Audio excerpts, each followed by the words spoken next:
today's tutorial, we are going to learn about stochastic gradient descent. Previously, we learned about gradient descent and understood that it is very efficient method to solve optimization problems where we are trying to minimize the cost function. It takes us from solving the problem in 10 to the power 50 years to a few hours or even minutes. But the problem with gradient descent is that it requires the function to be convex, which means it should have real values on n dimensions. That is, it should look similar to this and have a single minima. But what if our function is not convex? What if it looks something like this? So when we apply our gradient descent to this, something of this sort will seem to happen. We will end up finding local minimum of the cost function instead of the global one. This was the minimum we found using the gradient descent, but as we can see, this is the wrong optimum value and therefore we don't have the best or optimized neural network. We have a weak neural network. So what can be done in such scenarios? The solution would be to use stochastic gradient descent because it doesn't require the cost function to be convex. Let's see the difference between gradient descent and stochastic gradient descent. Normal gradient descent is where we take all the rows and plug them into the neural network and find the cost function. Then we adjust the weight by backpropagating the sum of squared differences of the complete data. This is called the batch gradient descent method.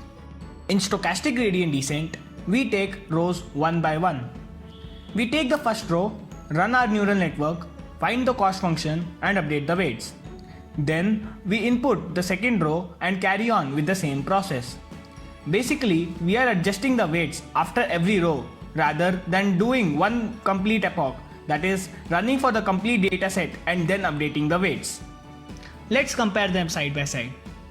We have got the batch gradient descent where we are adjusting the weights after we run all the rows of the dataset and the process is repeated for n epochs. In stochastic gradient descent, we update the weights after every row and repeat the process for n epochs. The stochastic gradient descent helps us to avoid the problem of local minima as the weights are updated after every row, so it is more likely to find the global minimum. Stochastic gradient descent is faster than gradient descent. Now, you might think that updating occurs after every row, so it should be slower.